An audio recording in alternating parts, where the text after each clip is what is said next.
know that some in our audience know the finer points of hockey. The Chris Johnston Show. We are your friends. The biggest stories, bringing you inside the game. What did you hear? The Chris Johnston Show. Powered by Sports Interaction, Canada's sportsbook. What is going on? Here's Chris with your host, Julian McKenzie. Part of the game. Siege, I promise not to laugh nearly as much as I did on Monday when we were both wearing those silly costumes. We can get through this show and be serious. Yeah, I like laughter, but honestly, I was laughing at myself once it got to November 1st, November 2nd, and I'm seeing some of the clips that the SDPN's putting out, and we just look kind of ridiculous, man. Like we're trying to have conversations about things going on in the league, dropping some news and notes in there, and we're doing it wearing costumes. So this is a little more appropriate today.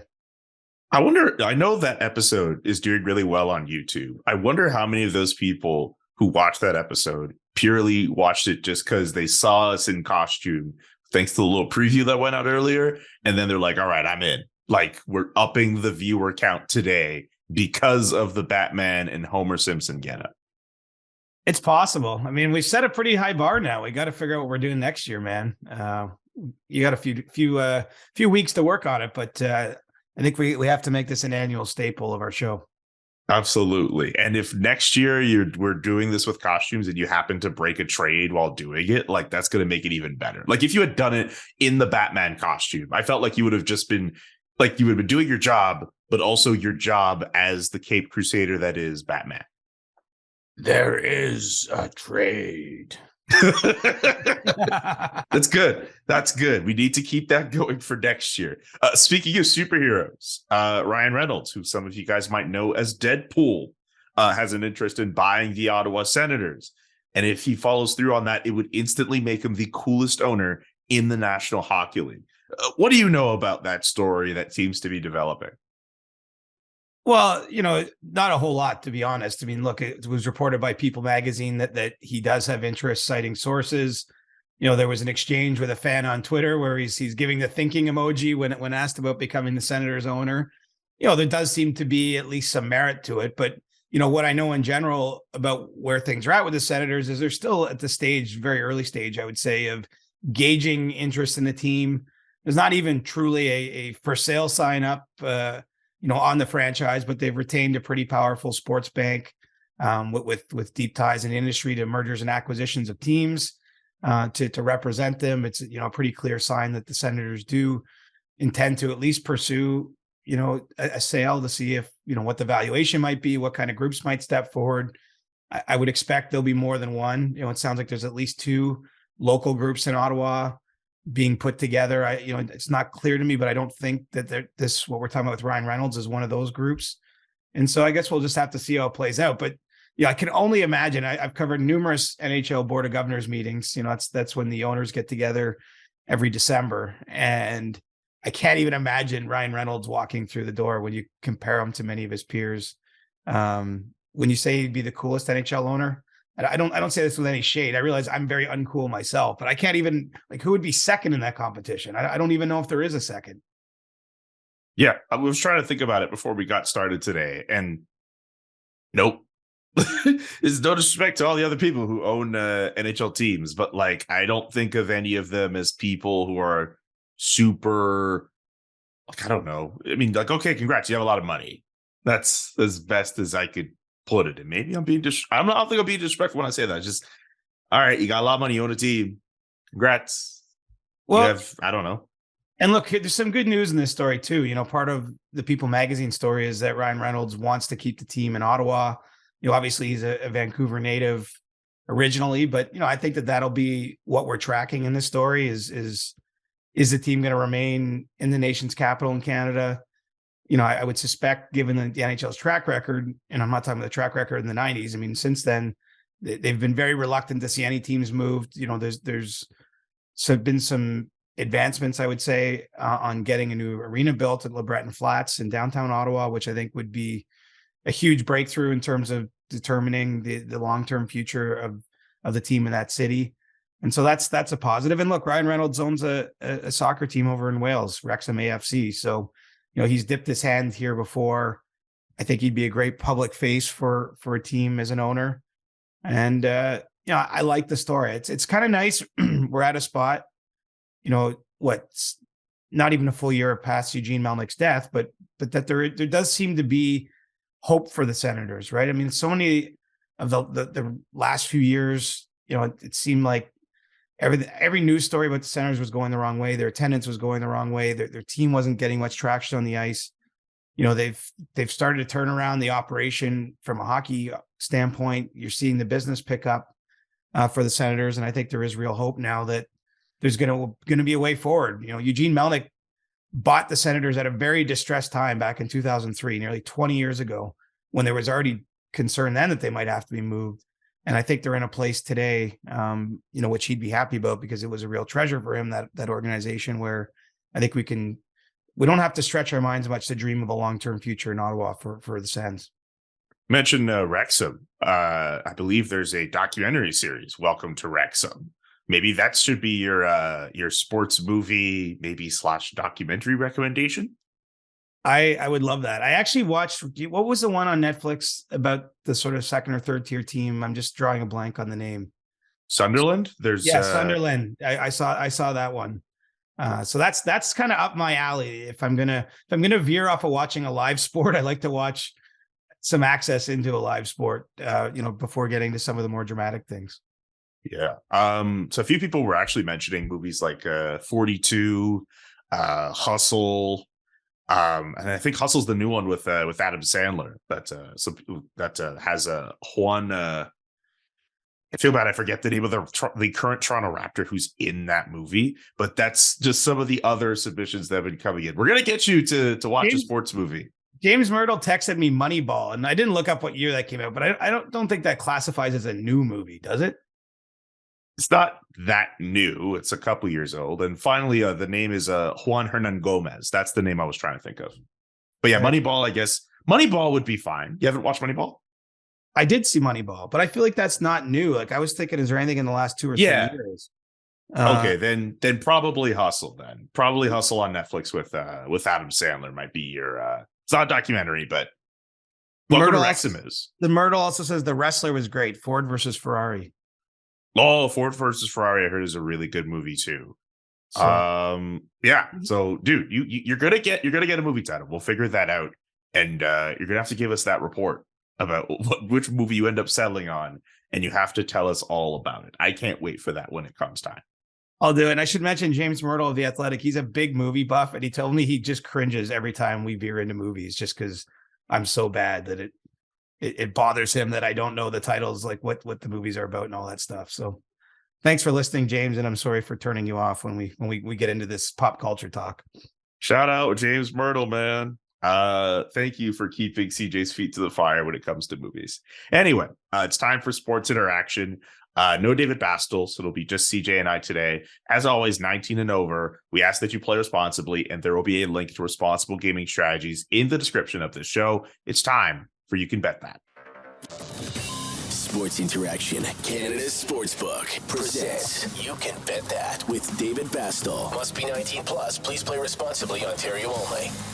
Welcome to You Can Bet That. No David Bastel. sportsinteraction.com/SDPN for all of your gaming needs. There's a very interesting goal prop that is up on the Sports Interaction website.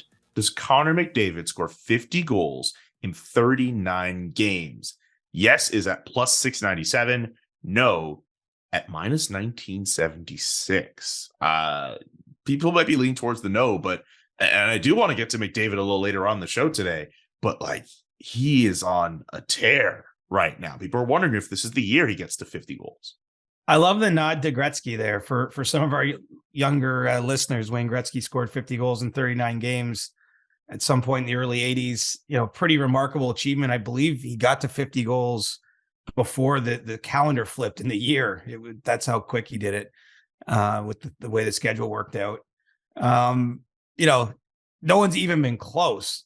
No one's truly really been close to 50 and 50. I suppose we say Austin Matthews was close because he scored 50 goals in a 50-game span, but that was in the middle of the season. But Connor McDavid's on another level. And I saw Leon Draisaitl talking up, the fact that he thinks he's going to score a whole pile of goals this year. Obviously, he started quickly. I mean, that's that's a real optimist view of the world to think he could do it in 39 games. But I'm not sitting here saying Connor McDavid can't do something, because I feel like he's the closest player maybe individually we've had to Gretzky in all the years since. Just with every year he seems to find another way to improve something you think he can't do, and so this year he seems to be filling the net pretty at will. Don't forget to check out sportsinteraction.com/SDPN for all the best odds, before game, in game, and the best props. Again, sportsinteraction.com/SDPN. I think I didn't mention in our You Can Bet That segment, not only are Connor McDavid and Leon Draisaitl near the top of the points table in the NHL, 22 points for McDavid, 21 for Draisaitl, respectively. That's 43 points combined in like 10 games for those two guys. We could be seeing those two, and it's very early, but a 2-horse race from the same team again, competing for the Hart Trophy. I love when stuff like that happens. So, like, if we get that, I'm all for it. Yeah, it's too early for me to say that, but I think that just with the Hart Trophy, I just think there's so many ebbs and flows in the season. There will be a down period. You know, we saw them last year get off to hot starts, and then there's a bit of a lull and all this. But it does underscore just how ridiculous the guys are. And it's funny when you talk about duos, and I'm sure we'll get to the Leafs later in the show, and it's not even to make it just about the Leafs, but heading into the games Wednesday, I went through each team and looked at their top 2 scoring players, and 28 teams with McDavid and Draisaitl at the top had more points from their top 2 scorers than the Leafs did from Matthews and Marner, which I think illustrates, I would expect over time, those guys are just going to get back to where they're normally at, and it'll be, you know, they'll move up into the top 10 and maybe even the top 5 again. But it does show what an advantage it is for Edmonton. And really, they've got 5 scorers in the top 50 because they've been going so well with Evander Kane, Zach Hyman, Ryan Nugent-Hopkins. So it's, you know, it's been a really nice start to the year for Edmonton. And you know, you just have that feeling that they're going to go as far as McDavid and Draisaitl can drag them. And we saw it last spring. I mean, before Draisaitl got injured, there was a series of games there where they were just, it was like 4 points a night, 5 points a night, it felt like. And they're able to do that now. I think that helps them get some wins, maybe when a bunch of pucks are going in their own net. You know, they're winning 7-5 games and the like. And I think it's going to be a pretty exciting year there because those guys just, there's no sign of slowing down or any erosion in their game. If anything, you're seeing another level, especially from McDavid, who's scoring now more, you know, not just being a playmaker. Exactly. I can't wait to see how those guys go about the rest of their seasons. I'll be how many hours away. Maybe the Calgary Flames will still give them that challenge. We're going to be big into that later this year if they end up playing each other in the playoffs. There's only one more. I'm still really upset about this. There's only one more Battle of Alberta game for the rest of the regular season on December 27th. And then we have to wait for the playoffs for that to materialize, which I think it will. You got to choose your poison, though. You got to choose your poison. Do you like every team playing every team home and away? If the answer to that is yes, then you can't have as many in division games. It's just the math doesn't work.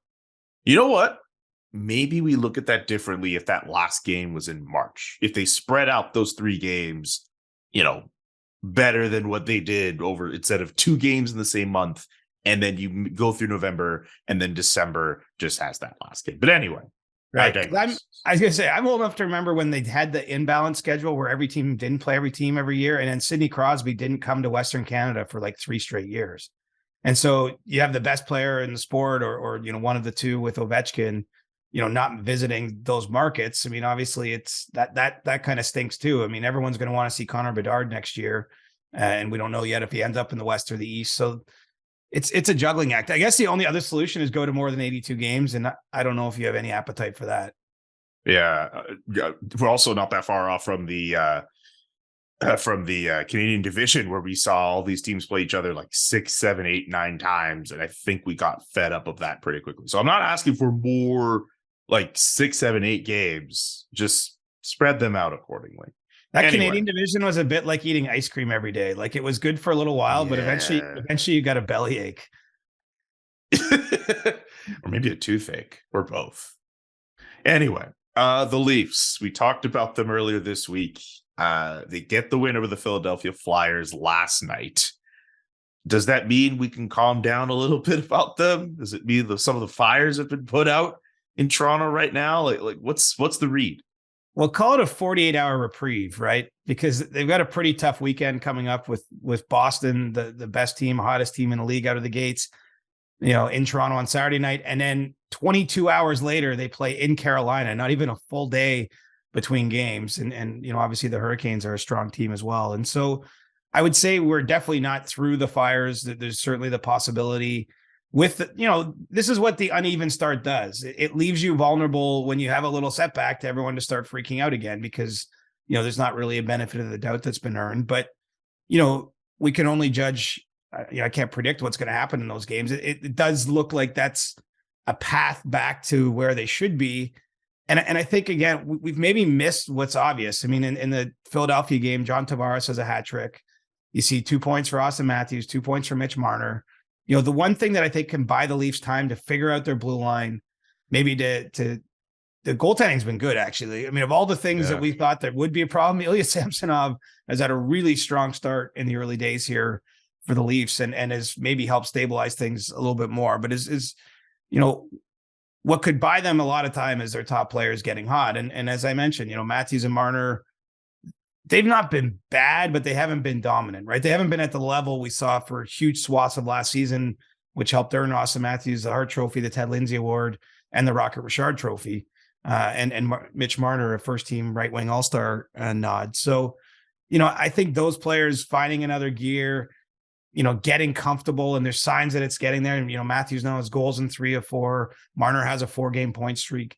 That's going to help calm a lot of waters because, those players, much like McDavid and Draisaitl, can, carry the Leafs individually pretty much to wins on certain nights when everything isn't going well. And so, we'll see where they'll go, but it's clear too also what management wants to do here, Julian. They're not looking to make the coaching change some people in the market are crying for. They're not looking to make the big trade. I think if anything, you might see them make a smaller move. There's some whispers this week that Nicholas Aube-Kubel, his name's out there on the trade market. He was, a player signed in the offseason.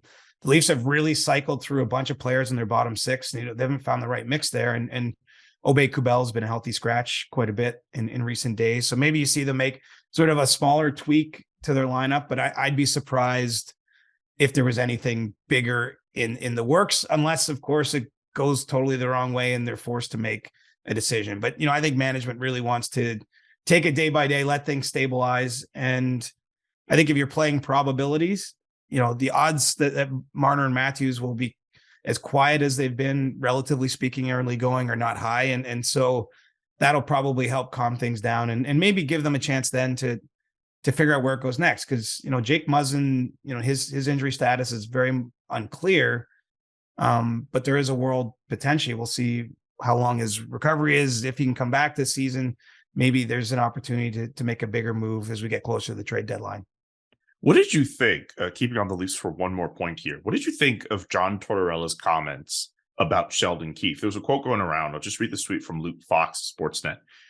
You guys don't know what he's done for that team. You guys just chuck darts at him because you want some results. He's a terrific coach. I hope he jams it to you all, quite honestly, but not tonight. He obviously meant, not to get his team. And that's essentially what ended up happening with Sheldon Keith getting the win. But what did you think of John Tortorella getting?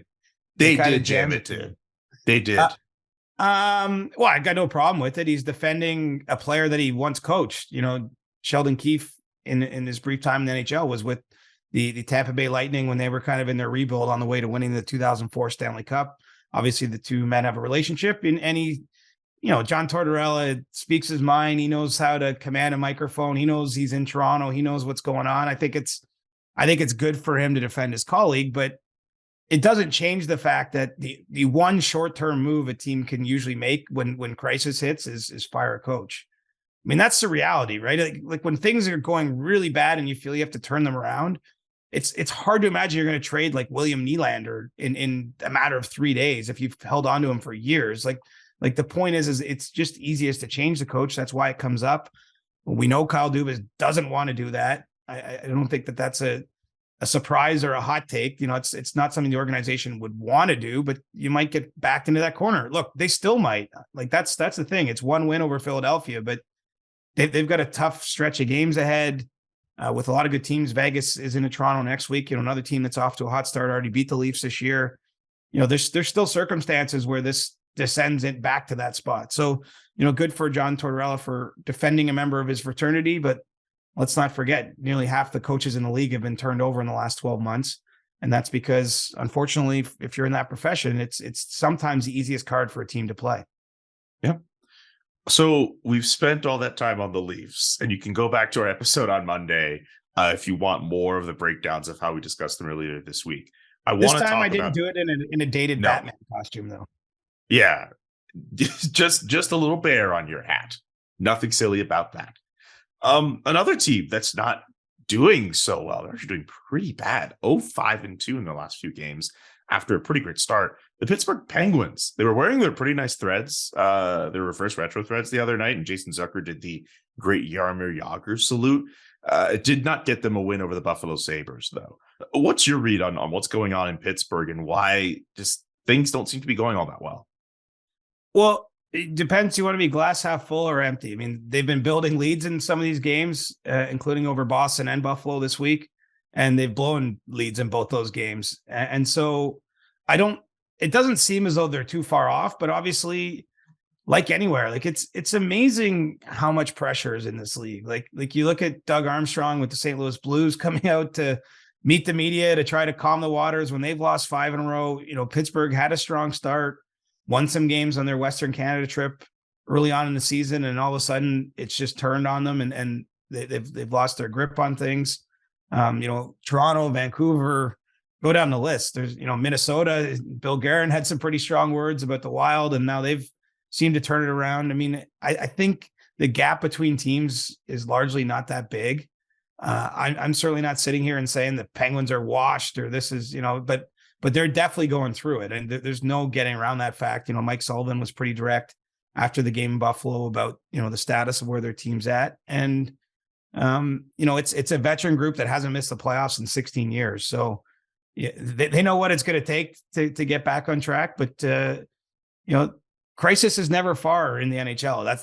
That's sort of my highline takeaway. I mean, even the team in your city, I'm not sure we're at crisis yet, but the Flames had a tidy start, and now, Jonathan Huberdeau is getting, called out a little bit in the media by Daryl Sutter. And it just goes to show you that you're only a 2 or 3 game losing streak at times away from the whole mood and temperament around the team changing in most places. And unfortunately for Pittsburgh, their losing streak's a little longer than that.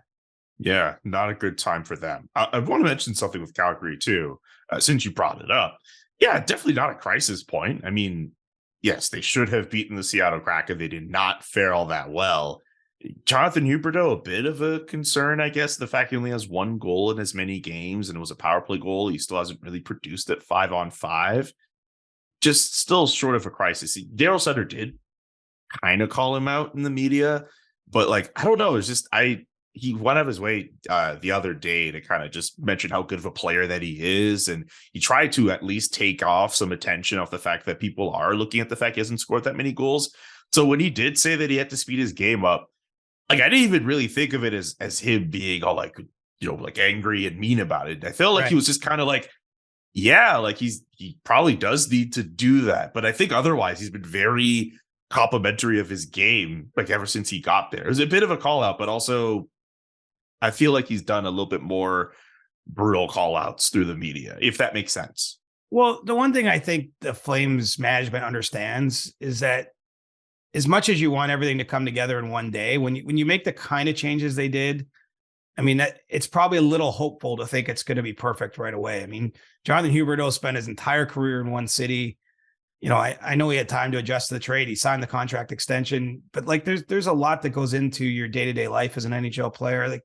It's not the biggest surprise that there might be a little bit of a adaptation period there, that maybe finding the right line mates, maybe just getting comfortable, just getting a few bounces. It's amazing how all these things kind of go into it. And the Flames, they haven't scored maybe as much as a team as you would like, of late. And so I suppose what I'm saying is you're just trying to, sort of like in Toronto, you're just trying to buy time for everyone to get going and be clicking at where you'd expect them to be. I think there's a similar dynamic in Calgary going on. And, I don't think that there's big picture reason to worry about Jonathan Huberdeau, but in the short term, it's not come easy for him, and the games just keep coming, and we're there asking questions, and we got to write stories and have talking points, and so yeah, it's a rocky ride to this league. I mean, very few teams, like even as great as it's been in Boston, and I deserve full credit for their 9-1 start. I mean,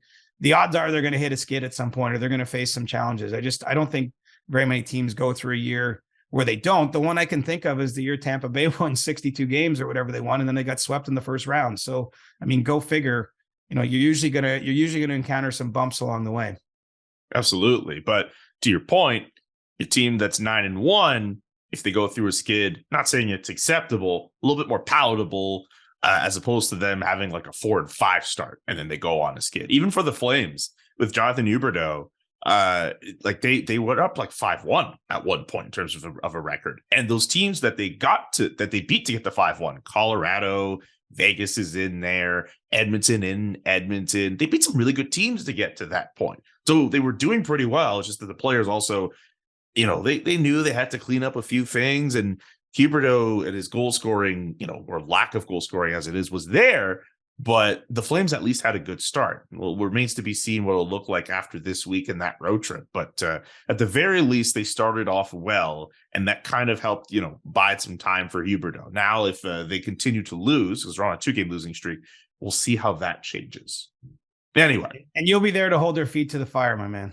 Oh, yes, absolutely. Little old me in the scrums, asking them questions. One more update before we get to stick taps here. The World Cup of Hockey, which, again, will not have Team North America. It's my understanding, you were trying to tell me earlier, there could be, there's some meetings going on. Bill Daly should be in Tampere talking in Finland. Yes, with the Global Series games happening this weekend in Finland, it sounds like there will be at least an opportunity there to meet with the IIHF, the NHLPA. And, I think what's interesting here for me is there's a growing sense that maybe this tournament, might not happen as scheduled for February 2024. I don't expect there necessarily to be an action item. I'm not going to say they're going to come out after that meeting and say it's not happening, but, I think that there's some concern. First of all, there's not a lot of time to lock this in. At this point, I mean, it might sound like a lot of time, 14, 15 months, but, given the logistics, the TV contracts, everything that has to come together to make it worth staging, that's an issue. And, there's a political hot potato there for everybody. I mean, some European federations have said privately to the IIHF, they don't want to participate in a tournament if Russia is going to participate. We know the NHL doesn't necessarily want to come out and say Russia can't participate, or doesn't know where the world will stand there. Maybe there's been some resolution to the war in Ukraine in the meantime. And, I just think the combination of the Russia question really being unanswered and not, having a clear path forward, and a lot of basically the time getting eaten away here. There's more of a feeling that perhaps this tournament might not be able to get pulled off then. And some of this is a little bit beyond anyone's control, right? I mean, no one ordered a pandemic. The NHL, like every sport or any other entity, doesn't have a lot of control over what's going on geopolitically in Europe right now, but it does certainly have an impact on what the plans are. And it just makes me think, like, is best on best hockey doomed? Like, it just seems like every time, we want to see Connor McDavid, wear a Team Canada sweater, and Austin Matthews and all the rest of the star players in this league, play for the U.S. I think it could be a really titanic time, given some of the great young stars in our game who haven't had a chance. I mean, some of those guys, as I mentioned, played for Team North America, but they haven't represented their own countries yet in a true best on best. And, I know everyone's interest is seeing that too. It's not as though the NHL and the NHL Players Association don't want that to happen, but, it's just starting to seem a little bit more skeptical that it's gonna be able to be pulled off. And so, as I say, this meeting might not produce an action item, but it might give us more of an update or a sense that it's headed in that direction. And, just from my sources, it doesn't seem like we're in a positive spot right now when it comes to the World Cup. And, I think that's too bad. I'm well on record over the years, for anyone who's paid attention. I love international competition. Some of my favorite events I've ever covered are the 2 Olympic Games I was at in Vancouver 2010 and Sochi 2014. I covered 7 World Hockey Championships earlier in my career. I think that there's something unique and special about representing your country. I think it helps grow the sport to a degree, because sometimes, especially when you're talking about Olympic best on best, you get people watching that wouldn't necessarily watch hockey because it's on such an elevated level. And it's unfortunately just, this is the world we live in right now. It doesn't seem too promising for getting to see Matthews, McDavid, Tkachuk, all these guys, representing their countries anytime soon. Which is a shame, because we know a tournament with all of those guys would be incredible going at each other. And not to mention, also selfishly too, I would love to one day be in a position to cover those guys in international tournaments, but it's a whole other thing. But like, I want to see it. It's going to happen.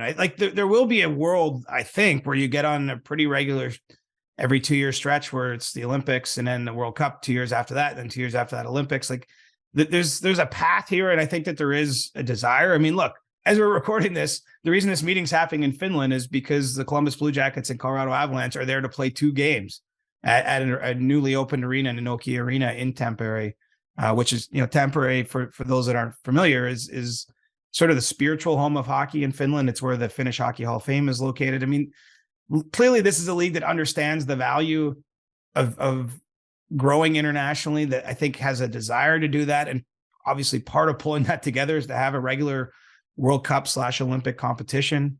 I mean, look, there's even been an invitation from Australia to have, NHL preseason games there next year. And I know the league's looking at that. And so, I think that global growth will be a focal point, and this will lead us eventually to best on best. But I'm a little bummed, quite frankly, that it doesn't seem fully in the cards for 2024 unless something changes here in the near future. By the way, that Australia idea, I don't know how it's going to work time-wise, but the fact that just picturing NHL games in Australia, like that would be kind of interesting. Like I kind of want to see how that works. Right. Well, look, there's a league there. I know it's not a high-level league. You have Nathan Walker, who's got Australian roots, who's played games in the NHL. It makes sense to me to want to be everywhere. I mean, as big as the world is, it's gotten pretty small with technology and lots of opportunity, I think, to market sports in places it just wouldn't have been possible X amount of years ago. I think it as time goes on and everything improves. I mean, look, it's not even weird now. Every Sunday, it feels like I wake up and turn on an NFL game at 9 a.m. Eastern time because they're playing a game in London every week. I think that all the leagues are going to want to become more global to draw on larger potential fan bases, and hockey is well positioned to do so. I mean, you go to Finland. I've been to Finland a number of times, both on vacation and for work, and that's a place where like Finns love hockey the way Canadians do, in my opinion. It's the number one sport. It's Sweden. I'd say it's more of a soccer country is in terms of the priority of sports, but there's a huge hockey tradition there. Obviously, so many great players from Sweden. We're going to have 3 Swedes going to the Hockey Hall of Fame later this month. Right now, there's 4 Swedes total in the Hockey Hall of Fame. They're adding 3 more in one weekend in 10 days' time. So, I mean, we have a global sport by nature. And so, yeah, it's a harder one for me because in the past I've been critical, thinking, the league doesn't want to go. Now, I know that's not the case here, that everybody wants, the best interests are there to have a World Cup. It just doesn't seem like we're going to be able to do it anytime soon. Time will tell. We've kind of run through all the topics pretty quickly here, so it's time for us to do stick taps. Siege, do you want to start or should I start? You go first, my man. I'm going to give some love to a barbershop I went to the other day in Calgary called Brothers Cuts. It's more than just a barbershop, been around since 1992, an institution.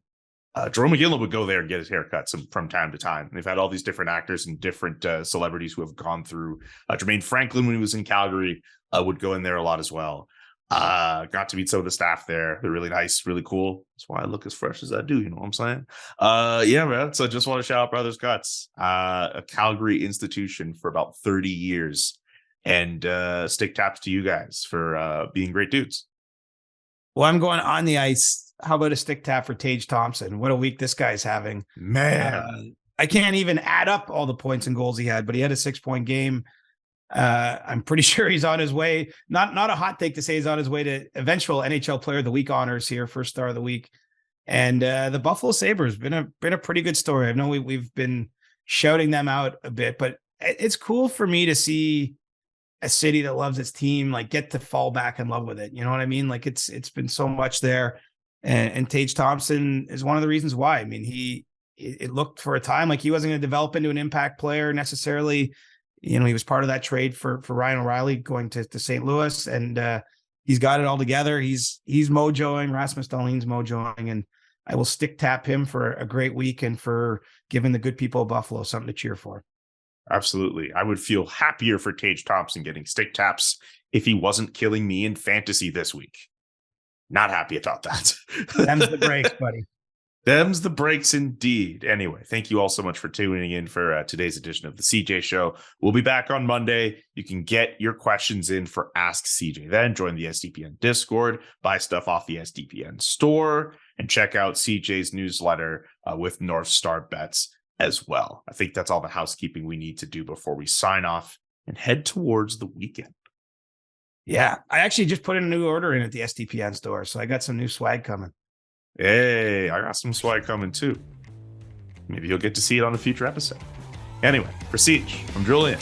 So long. Peace. The Chris Johnston Show. Powered by Sports Interaction, Canada's sportsbook. Inside the game, twice a week. Follow Chris on Twitter @ReporterChris. And follow Julian McKenzie @JK McKenzie. The Chris Johnston Show.